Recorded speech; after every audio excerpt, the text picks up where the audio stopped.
All right, hello everybody. I am the Goofy Geek, and I'm here with another episode of Building Every Pokemon in Minecraft. Yes, that's right. I'm building all the Pokemon super big in Minecraft. Last time we were playing, we were here at the swamp, and we built Wooper and Yanma. I keep forgetting about Yanma. I'm not 100% sure I like the way that the face came out. I might make some tweaks there, but that's for another episode, because today we're building something that I really need, and that is a proper concrete converter. Let me show you real quick the two concrete converters that I've been using so far, because they're not good. I've got this one here where I thought I was being clever, and I put water sources on the left and right, so it would just fill in, and then I could place the concrete and just grind away at it here. I keep losing concrete, and then I take the whole thing apart, and then the concrete suddenly pops back into my inventory, the ones that had gone missing, but not all the pieces. Yes, that's right.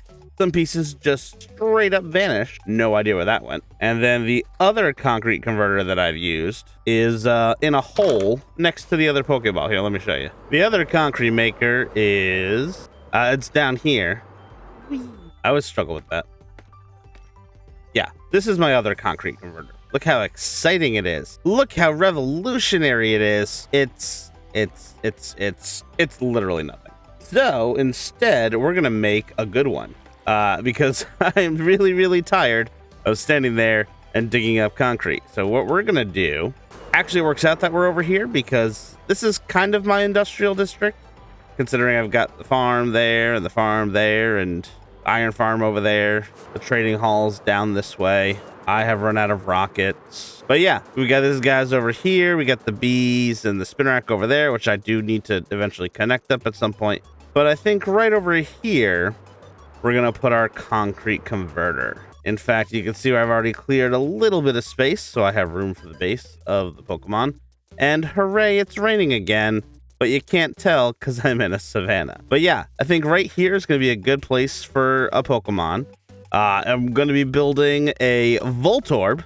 I realized that me trying to keep it a secret and then putting it in the thumbnail kind of gives it away and makes me sound kind of dumb when I'm just describing things. So I'm gonna no longer insult your intelligence or mine. So yes, we're building a Voltorb, and the Voltorb is going to be the concrete converter.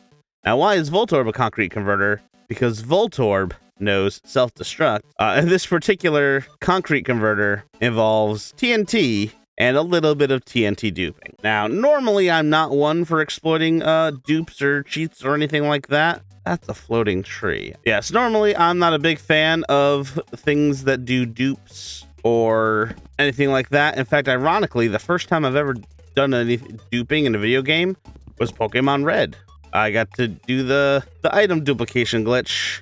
I fought Missing No back in the day. All the fun, good things. Ooh, I should build Missing No. That would be actually really appropriate in Minecraft. I don't know what that would look like in 3D. Maybe we'll find out. But we're going to kick things off with building this concrete converter, because not only do I need it just in general, I need it to make the Voltorb, because it's a lot of red and white concrete. And I think that'd be a good test of the system, is building it with its own supply. That makes sense. Yeah, so let's build us a concrete converter.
Let me tell you guys, I have absolutely no idea how this machine works. And I shouldn't, as I did not design it. It was specifically created by Ilmengo and Pixiels, and I absolutely... Okay, I kind of know how it works, but I definitely don't understand certain aspects of it. Like, I know that when I throw that switch over here... Oh. When I throw that switch there, that it will activate this and up here. This one here goes down to that redstone there, which will activate all these things here. What is that? There's a pair of observers, yep, right there. That'll power this contraption. This will power back and forth, turning this on and off. That'll make this dispense what I put in there, and it will make these fire very, very quickly. Now, what good does that do? Well, with these firing rapidly and these firing rapidly, it means it'll push anything I put in here forward. Now, I shouldn't have used white, but I did.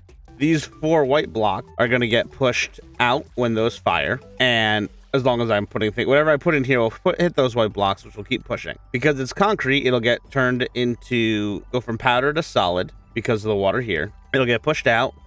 These pistons will push it down, but because this will be firing twice as fast, sometimes they'll go forward, at which point they'll hit those pistons, which will push them down.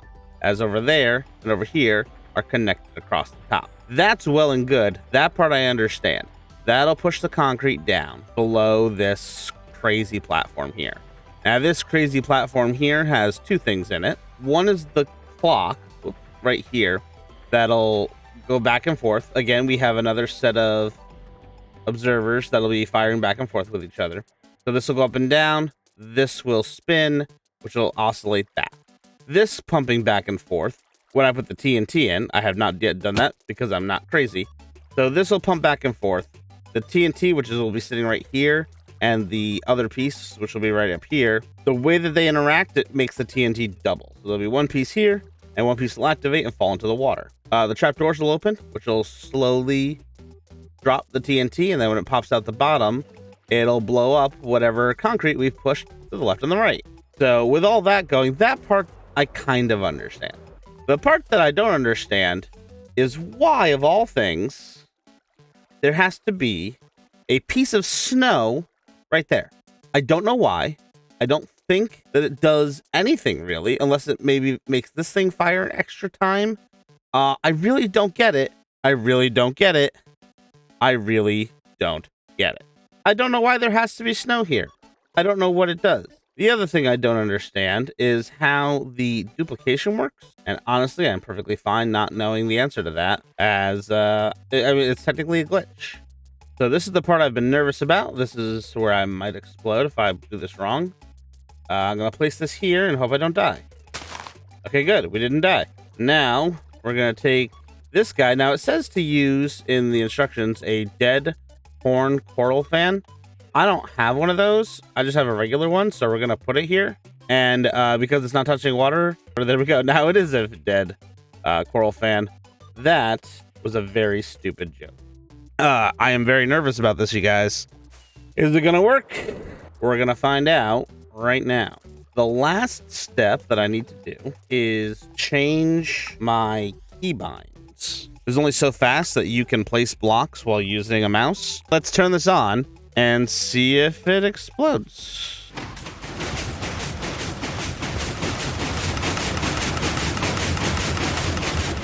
Okay. We heard an explosion. And I should do one more. Yes. Okay. So the 2 explosions means that it's working, because then that'll blow up the stuff when it gets down there. I didn't put any of the stuff in. I really should have been paying more attention to what I was doing. So let's run this a little bit longer. And if it works, you guys are going to get to see that right now. If I come over here, it's a little loud. So it looks like it worked. So the red concrete went in here. I meant to record that with replay mod. Oh boy. Okay, so what you're going to be watching right now is footage of me using the replay mod and using it again. As you can see, the concrete gets converted and pushed over rapidly. It gets added to this U shape, and the TNT blows it up and it falls down. Once it falls down, it ends up in that little tube over there, and hopefully some of it made it down here. Yes. So not all of it, obviously, because the majority of it is still up in the machine itself. I definitely have too many chests down here. This was definitely overkill. But, yeah, we did it. I have never used TNT duplication before. It is very interesting. But yeah, that should do the trick. Do the trick in terms of my concrete issue. The concrete issue being that it takes forever to make concrete. That made almost 4 stacks in about 10 seconds, which is a heck of a lot better than me working on it for like half an hour. So what am I going to do now? We're going to add the Pokemon. I've decided to make this out of a Voltorb because that way, if things go badly and it does explode, well, then Voltorb used Self-destruct. Yes, that's right. I'm making it a Voltorb solely for the joke. Also, I know that means there's going to be a lot of Kanto Pokemon over here, but yeah, we're going to add some more things around here, so it won't just be all Kanto Pokemon. But I do think that Voltorb is the perfect Pokemon to use for this year. And it's time to build Voltorb right now. Let's go!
All right, you guys, and there we have our Voltorb. I think this is probably one of the better ones that I've done. I think that, I mean, there's not really much to look at back here, unfortunately. It's kind of all face on this one here. I did my best to make the time lapse as interesting as possible, but there's only so much you can do when making a giant sphere with a face. But yeah, I think that he looks great. As you can see, I have in fact tried the candles out. They don't look very good when you're up close, but from a distance, I think that they make all the difference. And yes, there's a lot of them. It makes a very, very bumpy surface. But if I don't do that, he's going to get covered in creepers. And I also kind of like to be able to see him at night. Yes, I could just put carpeting up here, but I think that spawn proofing via candles is definitely the way to go for this one. Now, why did I do candles instead of torches? Well, like I said, the red blends in a lot better. If I hadn't said anything, you might not even notice right away. But yeah, I think that Voltorb looks about as good as I can make him. And if you want to see what Voltorb looks like with torches instead of candles, take a look here. I think that you will see that I've made the right decision. He looks way better with the candles than he does with the torches. Now, as for the entrance to this place, around back, I just have this little bit of scaffolding. This is where all the concrete ends up. As you can see, I still got some left over there. And if I come up here, you can see this is the chamber, basically, where I make the concrete. Machine, still here, still not yet blown up. Still functional. The concrete converter works out great. And I think that Voltorb was definitely the right Pokemon for the job. I think he fits in pretty well over here overall. He might be a little too close to Charmander. I didn't really think about that, but honestly, it doesn't really bother me that much. And I'm glad I like Voltorb because I'm definitely going to be using the concrete converter a lot in this series. So I'm really glad that he looks good. And I'm really glad he has yet to use Self-destruct. But that's it for me, you guys, this episode. I hope that you enjoyed it. And if you did so, please leave a like, maybe subscribe, and leave a comment as to what Pokemon you want to see in the future, as I've still got a whole lot more to make. I know that a couple people have put in requests, and I'm working on them already. But yeah, I got to get a couple more farms done, and then I can really dig into just building, and I'm looking forward to that immensely. But yes, that's it from me and Voltorb. I'll see you guys in the next one. Bye!